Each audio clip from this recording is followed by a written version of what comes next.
de Ingenieros de Venezuela presentan. A partir de este momento, todas las voces se unen en una sola señal. RCR presenta Conexión 750 con María Alejandra Trujillo. Muy buenas tardes, amigos de Radio Caracas Radio. Lo mejor este miércoles 30 de noviembre del año 2016. Todo el equipo que trabaja para ustedes a partir de esta hora los saluda. Variada, abundante información que compartir y que analizar. Iniciamos el programa cargado de informaciones.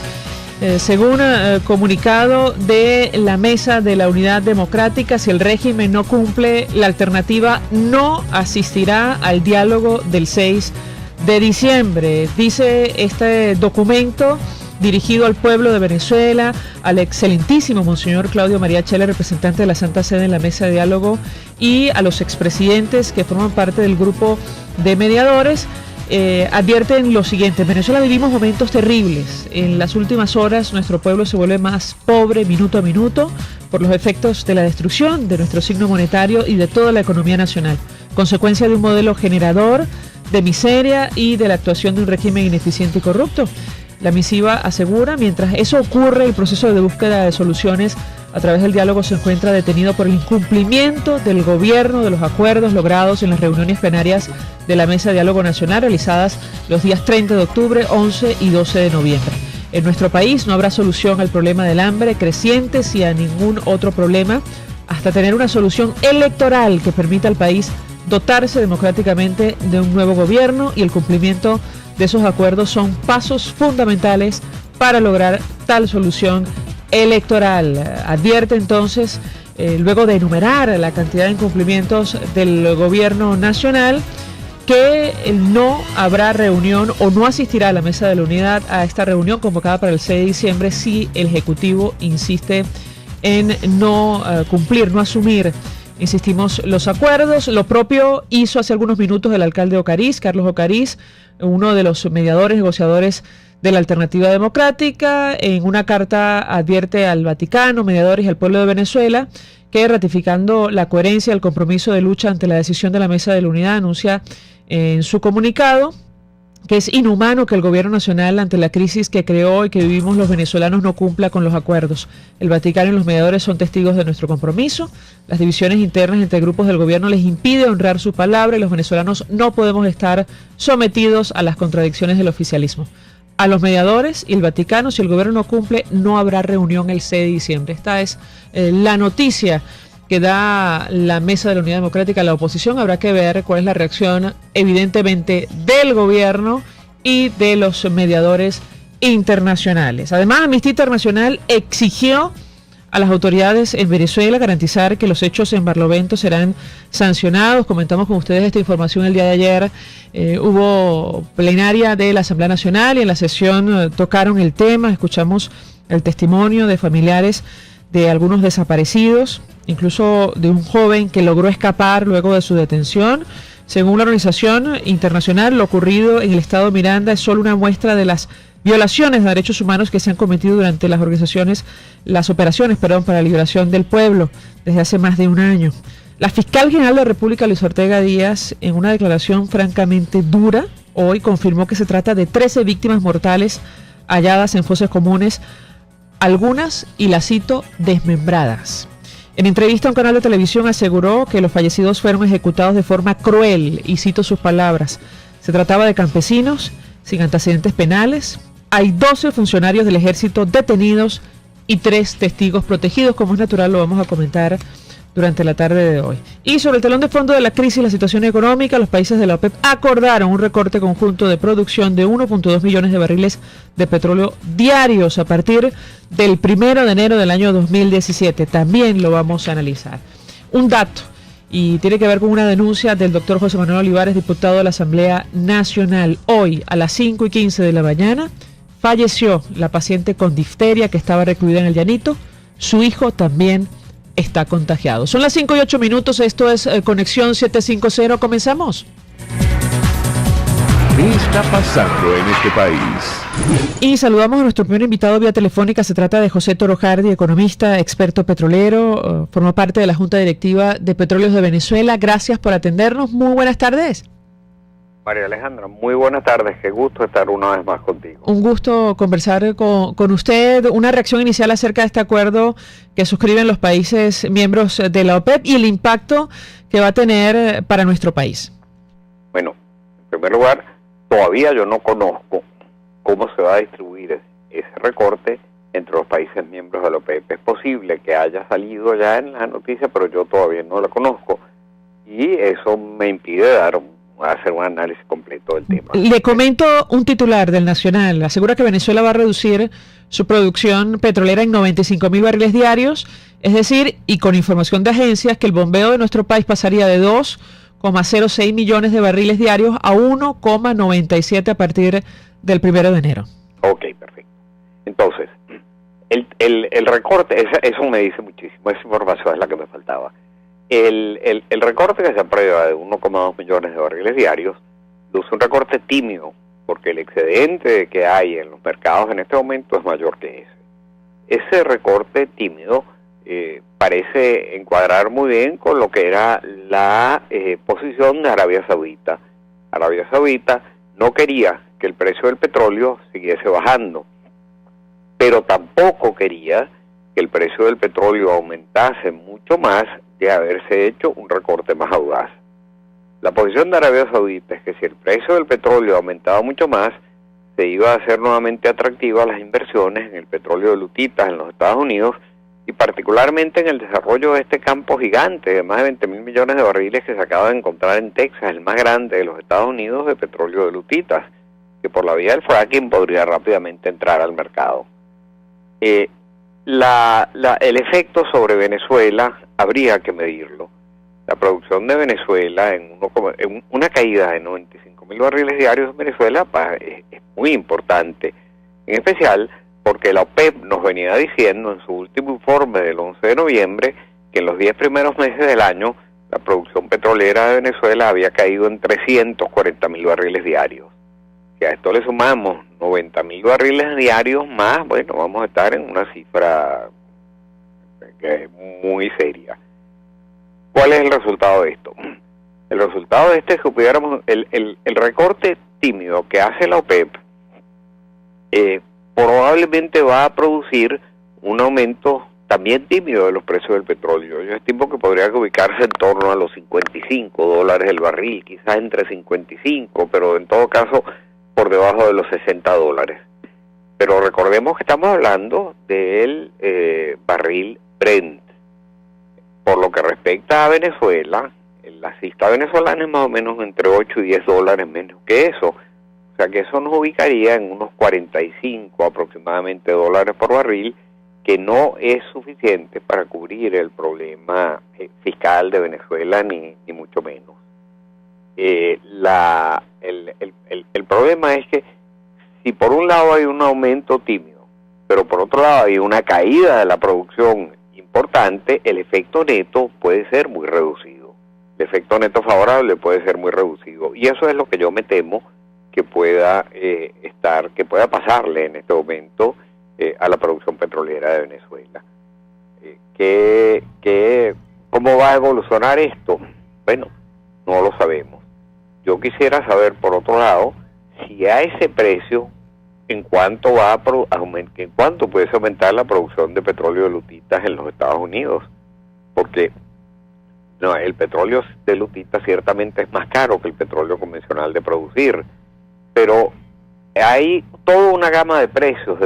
En los Estados Unidos hay este tipo de yacimientos a todo lo largo del territorio de los Estados Unidos. En algunos casos se requieren quizás hasta 65 y 70 dólares para que sea rentable, pero en otros casos se requieren 35 o 30 dólares para que sea rentable. Este aumento de los precios ciertamente va a poner en el mercado una cantidad adicional de petróleo vía fracking en los Estados Unidos, y eso incluso pudiera haberse agudizado por el hecho de que el nuevo presidente de los Estados Unidos, Donald Trump, ha señalado que él pretende que los Estados Unidos pueda autoabastecerse en materia energética con lo cual podría estimularse también por esta vía la producción de este tipo de petróleo. De manera que hasta el momento es difícil saber cuál va a ser el efecto neto en los mercados de este recorte de producción. Justo quería preguntarle sobre este tema. Inicialmente el precio, según algunos medios de comunicación, y cito El Mundo, Economía y Negocios, se disparó ante este acuerdo de la OPEP para recortar la producción. El Brent y el WTI, uno de referencia en Europa y el otro en Estados Unidos, ganaron casi 10% según esta nota.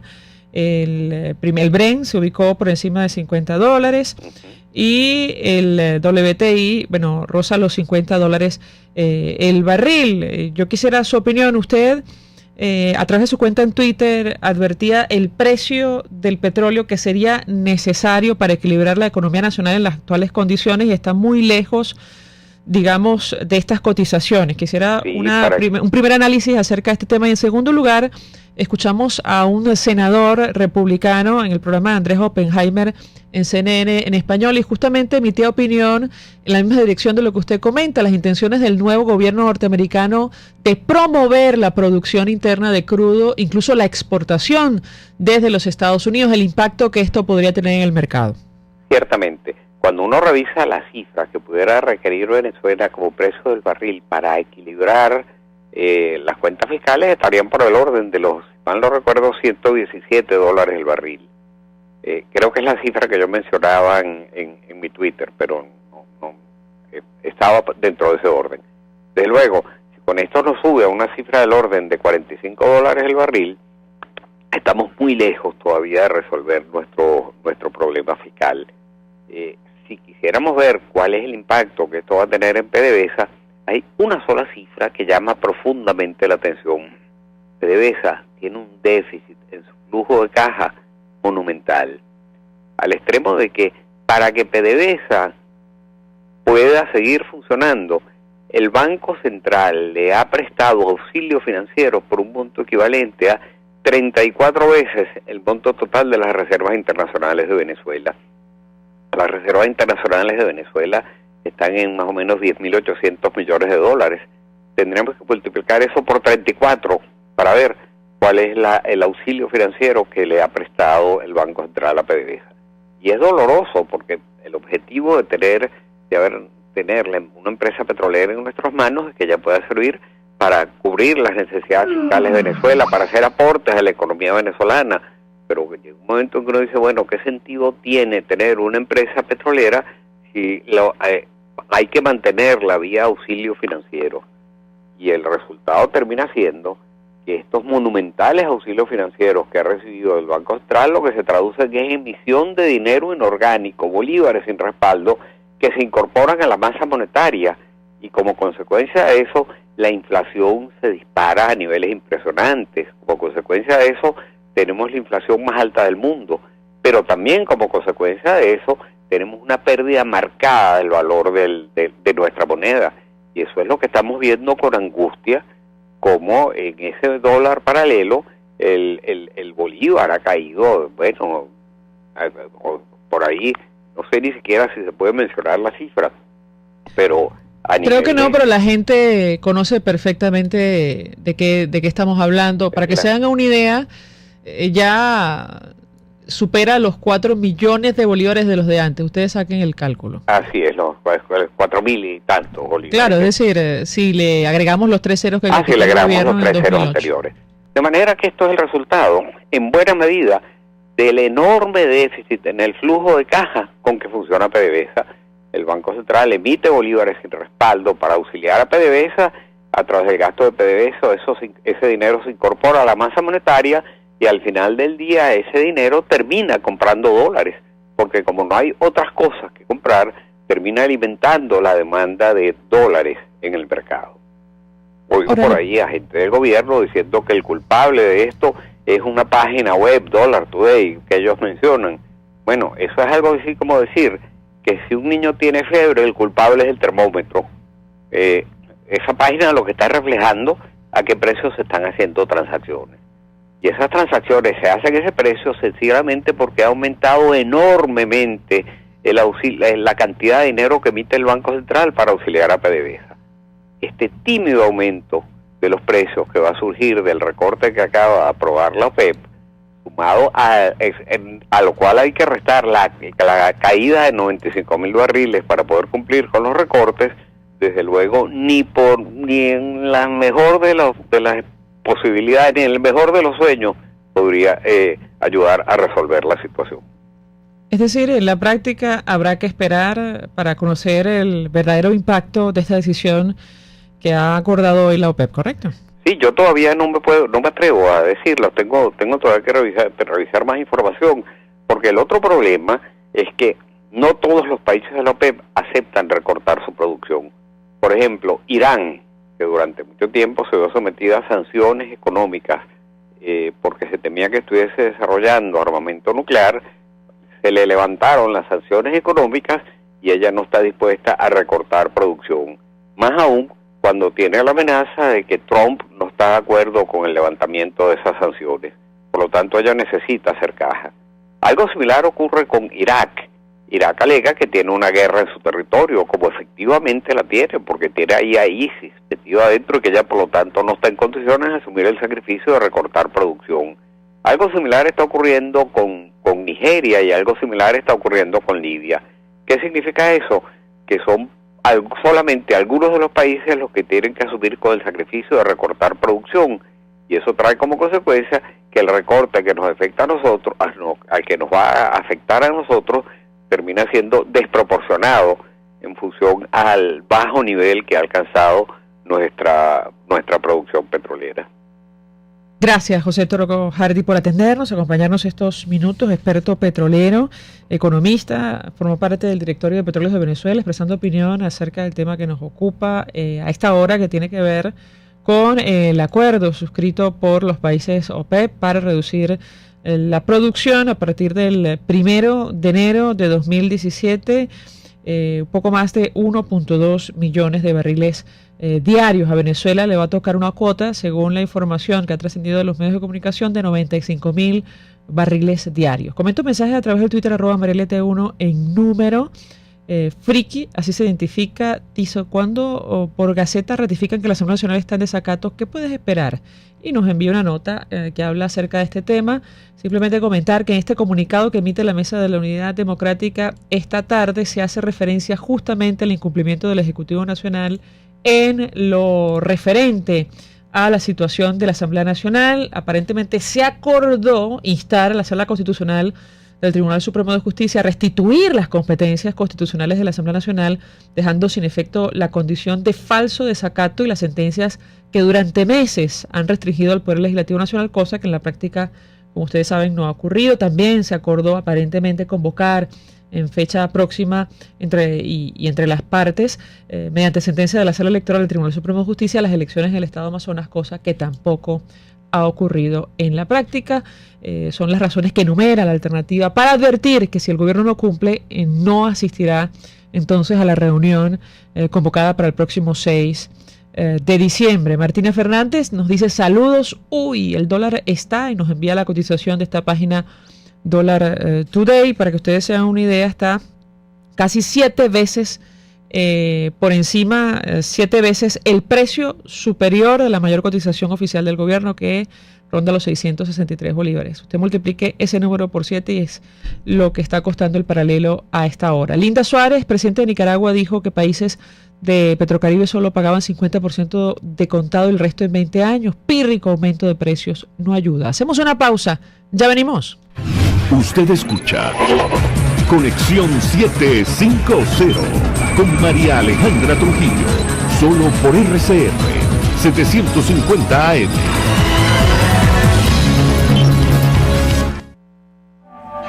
Mensaje del ingeniero Enzo Betancourt, presidente del Colegio de Ingenieros de Venezuela. Estimados colegas ingenieros, arquitectos y profesionales afines, la actual situación económica del país nos ha llevado a la revisión y aprobación de nuestro tabulador de sueldos y salarios cada 3 meses, a fin de garantizar tu poder adquisitivo. Y al estar solvente podrás disfrutar de los múltiples beneficios que te ofrece tu CIB. Para mayor información visita nuestro portal www.cib.net.be. Colegio de Ingenieros de Venezuela, construyendo futuro.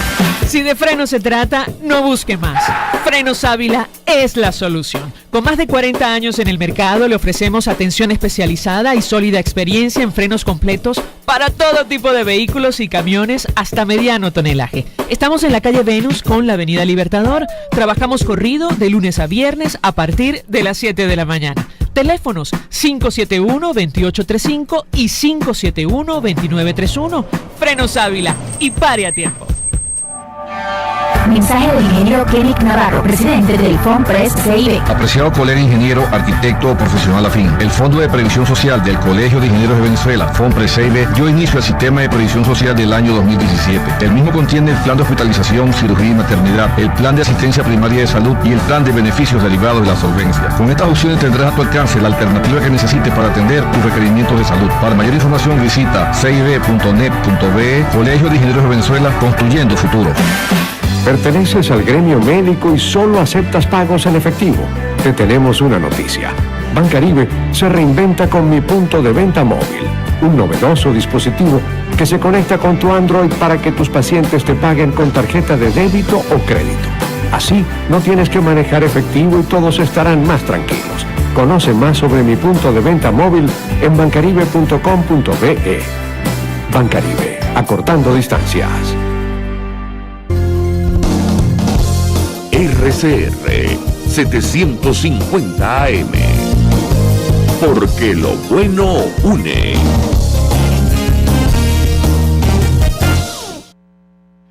El poder de la comunicación en tus manos.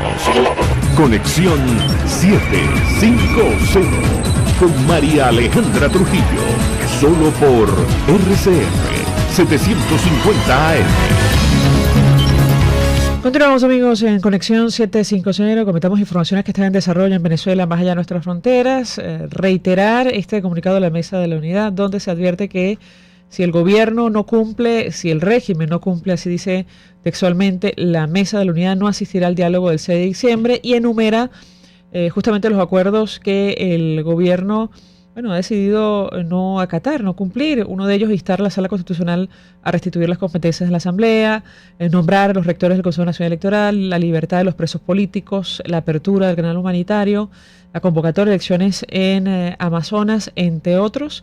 Reitera la alternativa democrática que si no hay cumplimiento no asistirá entonces a este encuentro el 6 de diciembre. Y comentamos al inicio esta situación sobre la masacre de Barlovento. Hoy Amnistía Internacional se pronunció, exigió a las autoridades en Venezuela garantizar que los hechos serán sancionados y la fiscal ofreció una dura entrevista a un canal de televisión y lo decimos por sus expresiones acerca de este caso. Confirmaba que se trata de momento de 13 víctimas mortales halladas en fosas comunes, algunas, y la cito, desmembradas.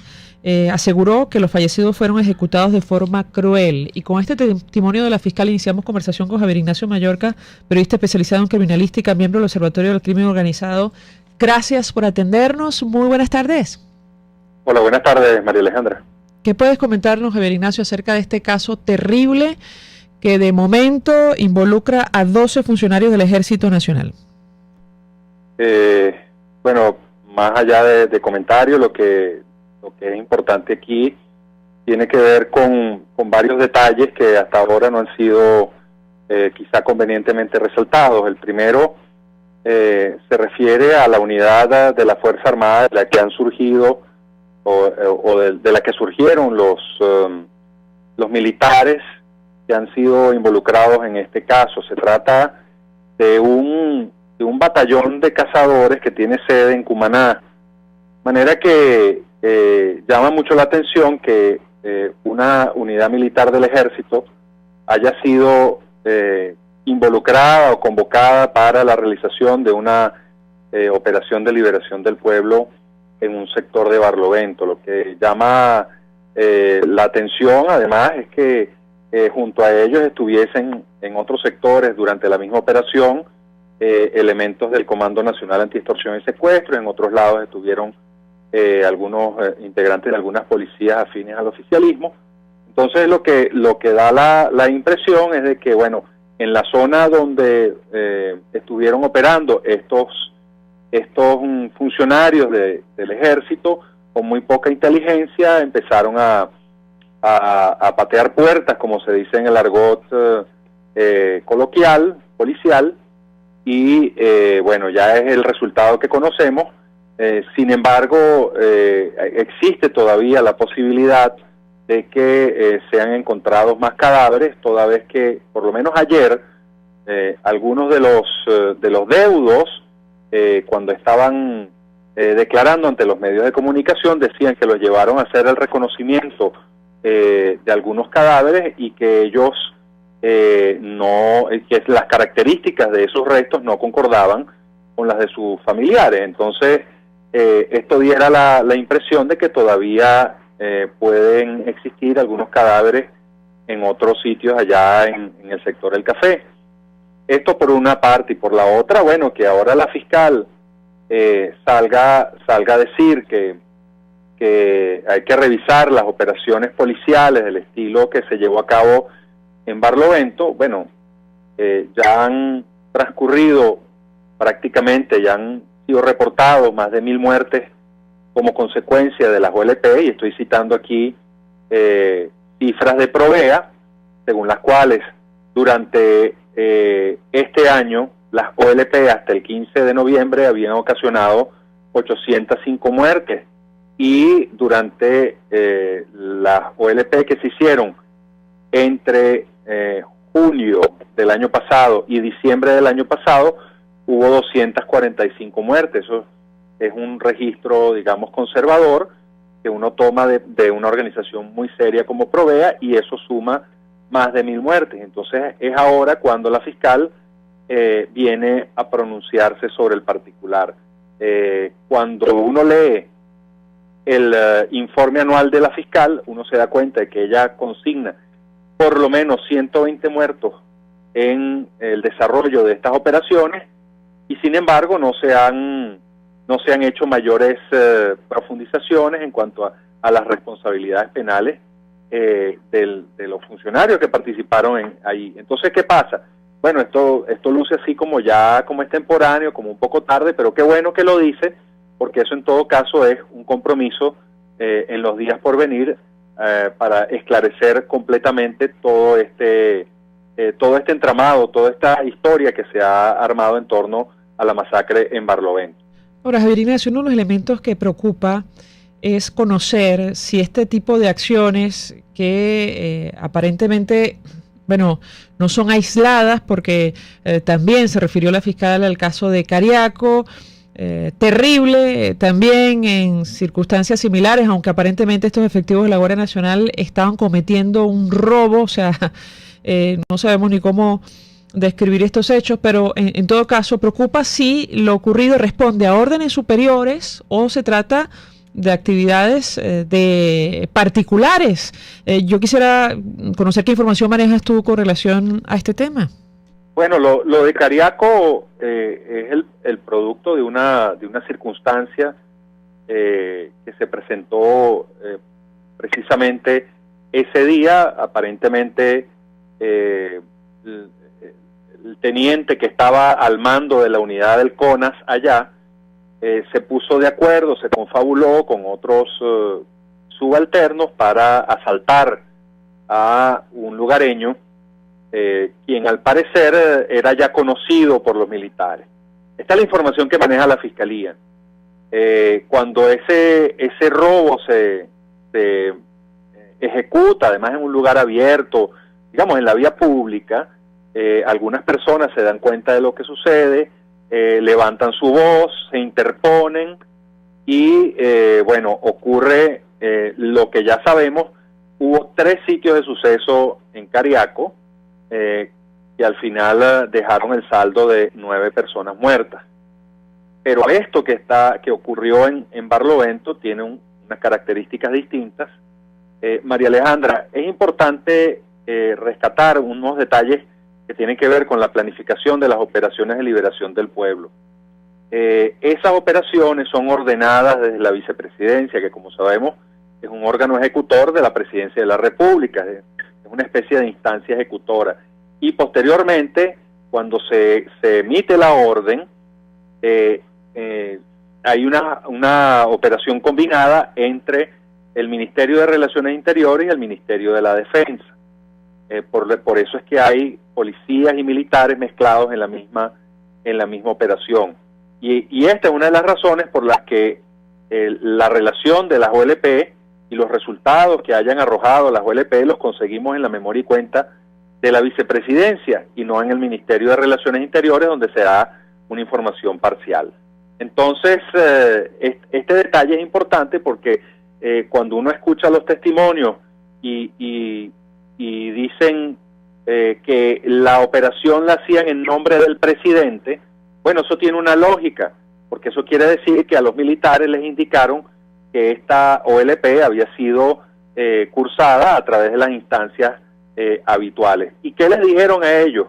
Bueno, muy probablemente la monserga que hemos escuchado varias veces sobre el AMPA paramilitarizada, que es el discurso de construcción del enemigo, de un enemigo violento, fuertemente armado, con características paramilitares, que supuestamente está acechando en esos sectores, cuando lo que sabemos es que luego del programa de las zonas de paz, o a propósito de ese programa, por lo menos unas 12 o 18 bandas empezaron a ejercer control de amplias zonas en Barlovento, al punto tal que ya ni siquiera se podía circular en la Troncal 9, que es la vía que comunica Miranda con Anzoátegui, ni siquiera se podía circular por allí después de las 6 de la tarde. Y las empresas transnacionales emitieron una especie de recomendación a sus expatriados en el sentido de que no se debía circular por tierra entre Miranda y Anzoátegui, sino que lo más recomendable era ir por avión, y si acaso se tenía que ir por tierra, jamás se podía parar en todas esas locales que vemos después de Caucagua y hasta Anzoátegui. Entonces, toda esta la situación que está planteada, esto lo sabe el Ministerio de Relaciones Interiores, y el Ministerio sabe además que allí se ha producido una espiral ascendente de violencia que ha hecho la vida prácticamente insufrible para los habitantes de esos sectores. Javier Ignacio Mallorca, gracias por atendernos, acompañarnos estos minutos, periodista especializado en criminalística, miembro del Observatorio del Crimen Organizado, expresando su opinión acerca de este tema de la masacre de Barlovento y los detalles que han trascendido acerca de este hecho horrendo que deja de momento 13 víctimas mortales halladas en fosas comunes. Hay todavía, como él comentaba, varios desaparecidos. Hacemos una pausa, vamos a publicidad. Estás en sintonía de Conexión 750, solo por RCR 750 AM. Son las 5:28. Es la hora de olvidarse de los cheques y el efectivo. Consulta, transfiere y realiza tus pagos en la banca electrónica Banesco. Fácil no, muy fácil. Mensaje del ingeniero José Peraza, tesorero del FONPRES CIB. Apreciado colega ingeniero arquitecto y profesional afín, el Colegio Ingeniero de Venezuela, preocupado por tu salud, y el Fondo de Previsión Social FONPRES CIB ha diseñado un sistema de salud que te ofrece servicio de atención primaria, consultas vía internet, ambulancia, farmacia, odontología, dermatología, fisioterapia, HCM y el servicio funerario. Adquiere nuestro plan de salud 2017. Visítanos cib.net.be. Colegio de Ingenieros de Venezuela, construyendo futuro. Amigo lanchero, perro calientero, tu microempresa cuenta con Casa de Oblea, donde consigues pan de perro, sándwich y hamburguesa, salchicha, carne y toda la salsa, cebolla, repollo picado y papitas. En Baruta, calle Páez con Mariño, teléfono 0212-943-3846. Casa de Oblea, 100% frescura y calidad. Mensaje del ingeniero José Peraza, tesorero del FONPRES CIB. Apreciado colega ingeniero arquitecto y profesional afín, el Colegio Ingeniero de Venezuela, preocupado por tu salud, y el Fondo de Previsión Social FONPRES CIB ha diseñado un sistema de salud que te ofrece servicio de atención primaria, consultas vía internet, ambulancia, farmacia, odontología, dermatología, fisioterapia, HCM y el servicio funerario. Adquiere nuestro plan de salud 2017. Visítanos cib.net.be. Colegio de Ingenieros de Venezuela, construyendo futuro. ¡Oh, oh, oh! Una Coca-Cola siempre es deliciosa. ¡Ah, sí! Refrescante. Ideal para compartir estas fiestas celebrando la Navidad. Gracias a todos aquellos que con su esfuerzo la hacen posible. Coca-Cola. Saborea el momento. RCR 750 AM, porque lo bueno une.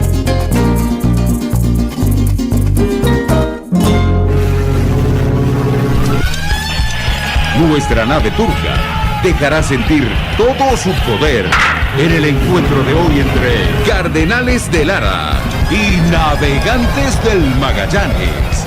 En vivo, desde el estadio José Bernardo Pérez en Valencia, a las 6:50 de la tarde. RCR Deportes, circuito oficial de los Navegantes del Magallanes. Campeones por siempre.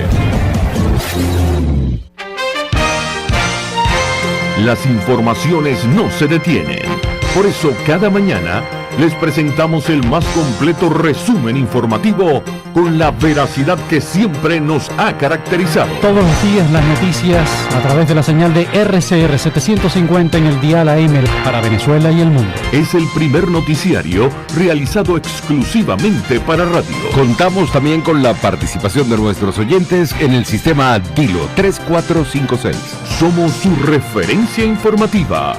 Informe RCR, de lunes a viernes a las 9 de la mañana por RCR 750 AM.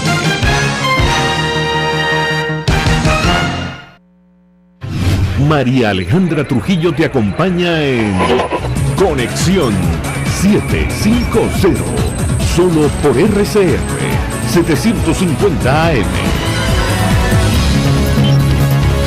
Claro y raspado. Continuamos, amigos, en Conexión 750 y a partir de esta hora hablamos ampliamente acerca de lo que está pasando en el sector salud de nuestro país. Comentamos un dato que ofrecía el doctor José Manuel Olivares, diputado de la Asamblea Nacional, dirigente de Primero Justicia, a través de su cuenta en Twitter. Él denunciaba hace 4 horas lo siguiente: hoy a las 5:15 de la mañana falleció la paciente con difteria que estaba recluida en el Llanito. Su hijo también está contagiado. Escribía más adelante: ofrecemos nuestras condolencias a los familiares de la paciente fallecida. Nadie merece perder la vida por la negligencia de un gobierno. Él pedía a las autoridades pronunciarse y además daba la siguiente información: en el Llanito hay otro caso sospechoso de difteria, igual en el Pérez Carreño. Hay que hacer el cerco epidemiológico. Para conversar acerca de lo que está ocurriendo en materia de salud, saludamos a la doctora Ana Carvajal. Ella es médico, infectólogo. Gracias por atendernos. Muy buenas tardes. Sí, muy buenas tardes. Doctora Carvajal, una reacción inicial acerca de este tema, lo que está ocurriendo con la difteria en nuestro país, y tomo como punto de partida esta denuncia del doctor José Manuel Olivares en su cuenta en Twitter. Pero si realmente, como dijiste, es una pena de que en este momento se haya muerto esa paciente por difteria, pero no solamente ella. Según información extraoficial, han fallecido más de 23, 25 personas por difteria, principalmente niños. Y lo más lamentable es que no conocemos realmente cuál es la situación de la difteria en nuestro país. Sabemos por documentos que hemos escrito en la Sociedad Venezolana de Salud Pública y la red Defendamos la Epidemiología Nacional, que los primeros casos comenzaron en el kilómetro 33, un asentamiento, de población indígena principalmente. Después los casos se presentaron en Ciudad Guayana, pero ya hemos tenido casos de difteria en estados circunvecinos como Monagas, Anzoátegui, casos también en el estado Sucre, Miranda, el Distrito Capital, como bien ya se ha dicho, que esa paciente que falleció era de Comar del Tuy, pero ella trabajaba aquí en Caracas. Y no sabemos nada porque no están publicados los boletines epidemiológicos y tampoco las autoridades sanitarias han dado un comunicado, ¿verdad?, acerca de qué es lo que está pasando, cuántas personas han fallecido, cuántas han enfermado, cuánta población indígena se ha enfermado o han fallecido, cuál es la cobertura de vacunas que ellos han iniciado, cuántas vacunas, una serie de información que se necesita. Ahora, doctora Carvajal, se suma a nuestra mesa de debate el diputado José Manuel Olivares, diputado de la Asamblea Nacional por el Estado Vargas, médico, oncólogo. Gracias por atendernos. Muy buenas tardes. María Alejandra, buenas tardes, saliendo pena de la Asamblea Nacional, ¿cómo estás? Bien, mucho interés en conocer los detalles de esta denuncia, gravísima denuncia que publicabas hace 4 horas en tu cuenta en Twitter. Decías que a las 5:15 de la mañana falleció la paciente con difteria que estaba recluida en el Llanito, su hijo también está contagiado. ¿Qué información puedes comentarnos al respecto? Saber si hasta ahora las autoridades, el gobierno, la ministra se han pronunciado al respecto. Te escuchamos. María Alejandra, fíjate, no nos correspondería a nosotros hacer esto, le correspondería a un Estado o un gobierno responsable. Hay que echar la película para atrás. Lo que primero denunciamos la llegada de la difteria al país fuimos nosotros de la Asamblea Nacional, cuando denunciábamos los 26 fallecidos en el estado Bolívar. Luego nos tocó denunciar que la enfermedad había salido a Monagas y a Nueva Esparta. Esta semana que pasó denunciamos el primer caso autóctono de Caracas, que lamentablemente vemos cómo perdió su vida. Ha sido una actitud irresponsable, indolente del gobierno nacional, que empieza a cobrar los estragos y pasar la factura que denunciamos hace unos meses. Nosotros hace unos meses declarábamos para romper el silencio, para hacer conciencia y para que el gobierno asumiera la responsabilidad. Lamentablemente no lo ha hecho. Hoy tenemos difteria confirmada en 6 estados del país. Estamos hablando de casi el 30% de la nación. Hoy, como tú lo acabas de decir, lamentamos mucho la muerte de la joven venezolana de 32 años de edad que estuvo desde el sábado de la semana pasada hospitalizada en el Llanito. Yo quiero reconocer el trabajo, el esfuerzo del equipo médico. La paciente no falleció por problemas médicos, sino por la complicación de la enfermedad, porque llegó tarde el antibiótico terapia para esta paciente, llegó 2 días después del diagnóstico y perdió su vida. Lamentablemente tenemos también a su hijo con diagnóstico confirmado y 2 casos más sospechosos en la ciudad de Caracas. Esto era lo esperable, esto es lo lógico, y lo más grave de esto, María Alejandra, es que hasta ahora seguimos al gobierno negándolo, seguimos viendo un gobierno que no asume su responsabilidad, que no activa el cerco epidemiológico, bueno, que no arranca con reconocer que tiene un problema y con informar que tiene un problema. Nosotros no nos vamos a callar desde la Asamblea Nacional, nuestra gran red de médicos, todos los médicos responsables que siguen denunciando, que siguen dando la cara y que siguen aportando la información para que se sepa lo que está pasando, la gran vulnerabilidad que tiene nuestro país, y lo que estamos exigiendo es que se tomen cartas en asunto, que se asuma la enfermedad y que juntos avancemos a parar y a solucionar lo que ya es una enfermedad instalada en el país. Yo recuerdo, María Alejandra, y termino con esto, que desde hace 24 años no habían casos de difteria en Venezuela. Después de 24 años, de 17 años de revolución, tenemos 32 fallecidos en el estado Bolívar, casos en 6 estados del país y ya lamentablemente el primer fallecido en la ciudad de Caracas. José Manuel, simplemente confirmar contigo que este caso está corroborado, es decir, el de esta señora que lamentablemente muere por difteria, está absolutamente confirmado por no sé qué instituto, si el Nacional de Higiene es el responsable de emitir estas pruebas. ¿Qué puedes comentarnos? Totalmente confirmado, el caso llegó el sábado de la semana pasada al hospital del Llanito, lo conoce el gobierno nacional desde el sábado, nosotros le dimos un plazo prudencial hasta el martes, el gobierno no reconoció el caso, nos llegó la información, nos llegó la prueba de que estaba confirmado el diagnóstico de difteria, lo anunciamos, lo denunciamos de la Asamblea Nacional, pasó el tiempo, el gobierno siguió sin reconocerlo, lamentablemente vemos cómo perdió su vida la paciente y el gobierno aún no lo reconoce. Totalmente confirmado el caso o el diagnóstico, no solamente por clínica, sino por estudios de laboratorios y cultivos, por ser más específico, y su hijo, que también ya tiene diagnóstico confirmado y que se encuentra en este momento, tratando de recibir el tratamiento médico. Vamos a explicarle, doctora Carvajal, a los amigos oyentes, hablamos con Ana Carvajal, médico, especialista en infectología, ¿qué tendría que hacer el gobierno a partir de la información que conocemos? Bueno, lo primero que, como bien dijo el diputado Olivares, es reconocer la magnitud de lo que está pasando con la difteria en el país. O sea, deben informar a la población y a los profesionales de salud qué es lo que está pasando con la difteria, cuántas personas han fallecido, cuántas personas se han enfermado, aparte de los estados que conocemos, en qué otros estados probablemente se ha presentado la difteria que no conocemos, ¿verdad? Primero, entonces, una comunicación oportuna, transparente sobre lo que estaba pasando, y segundo, debe también sensibilizar a los médicos acerca de lo que de los síntomas pues de la difteria, porque es una enfermedad que muchos médicos no conocen, mejor dicho, la mayoría no lo conocemos. Yo tampoco he visto un caso de difteria nunca, a pesar de que tengo ya muchos años de graduada, y mucho menos, por supuesto, los médicos jóvenes. Entonces, tiene que entender de que, primero, sensibilizar a esa población, ¿verdad?, acerca de lo que está pasando. Segundo, también tiene que garantizar las vacunas para evitar de que la enfermedad se siga expandiendo, especialmente a los niños, las personas más vulnerables, embarazadas, jóvenes también, y por supuesto trabajadoras de salud. También tendría que garantizar el tratamiento con antibióticos a nivel de los hospitales y antitoxina distérica, porque no es suficiente el antibiótico, sino también la antitoxina. Y lo que estamos viendo es que en los hospitales no hay ninguna de las dos cosas. La antitoxina la tienen en el Ministerio del Poder Popular para la Salud, no sé a quién se la van a poner allí, no la tienen en los hospitales, que es donde debería estar, y tampoco tenemos los antibióticos. No tenemos, y lo estoy hablando con conocimiento de causa, como dicen los abogados, porque trabajan en el Hospital Universitario de Caracas, y no tenemos guantes, no tenemos mascarillas para protegernos cuando llega un paciente sospechoso. Ahora, José Manuel, entiendo que ustedes van a discutir este tema en la Asamblea Nacional. Leí que el doctor José Félix Soleta ha planteado asistir para evidenciar el problema, para de alguna manera, bueno, hacer un llamado a las autoridades, efectivamente, para que reaccionen y para que den sobre todo información, ¿correcto? Sí, bueno, y qué pena, no sabía que estaba la doctora Carvajal en línea, una autoridad en el tema, más infectólogo. Mi salud y mi respeto, doctora, usted lo hace perfectamente.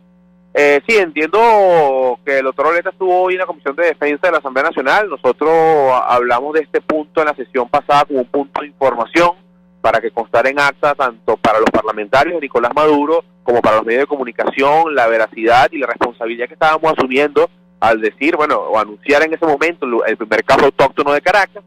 Hoy no, la dinámica de la sesión, cuando confirmamos la información, ya no podíamos modificar el orden del día.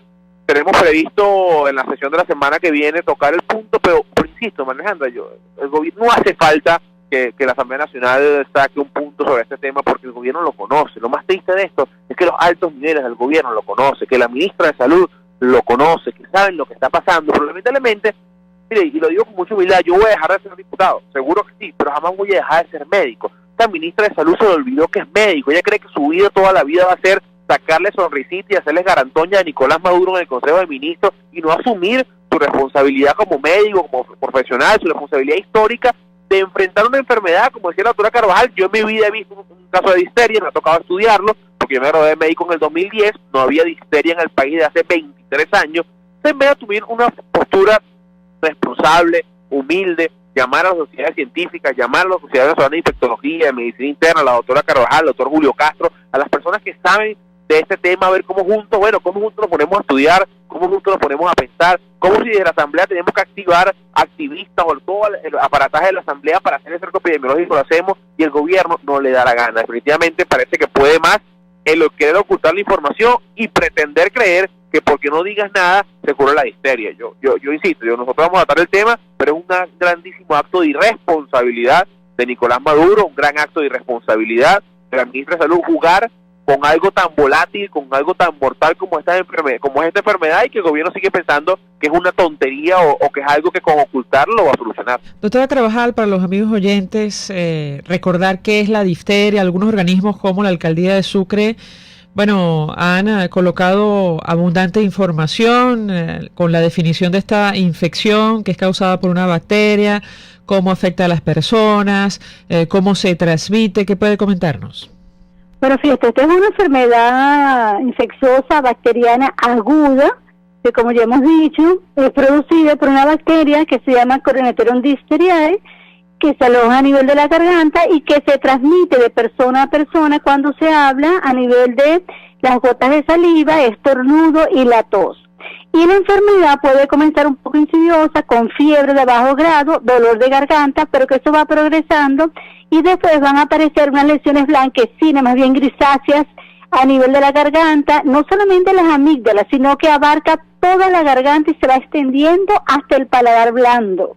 Es una enfermedad que puede ser severa, que puede obstruir las vías respiratorias, y si el paciente no es ingresado en un servicio de terapia intensiva, el paciente se muere, inclusive estando en un servicio de terapia intensiva, como estaba esta paciente que lamentablemente también falleció.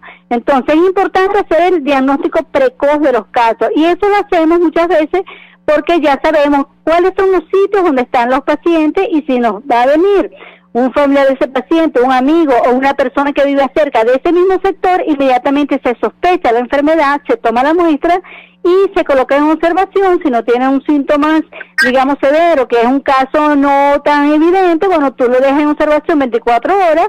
Ahora, si tienes un caso que es bastante sospechoso, como lo que ya hemos dicho, de una vez se toma la muestra y se comienza el tratamiento. Pero como te dije, debe estar el tratamiento disponible a nivel de los hospitales y a nivel también de las emergencias, de los hospitales grandes, no solamente antibióticos, sino también la antitoxina distérica, que lamentablemente en este momento no tenemos.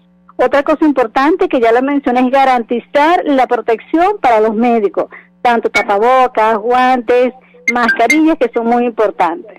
Gracias, doctora Ana Carvajal. Lo importante, José Manuel, es que es una enfermedad, que fue erradicada en nuestro país porque se puede prevenir a través de la vacunación, ¿correcto? Sin duda, yo creo que al final ese es el origen de todo esto, y gracias por la pregunta, Alejandro. Lo que estamos viviendo hoy, antes que vayan a venir a decir que es producto de una guerra, de un ataque de quién sabe quién, es el colapso o el fracaso de las políticas públicas del gobierno.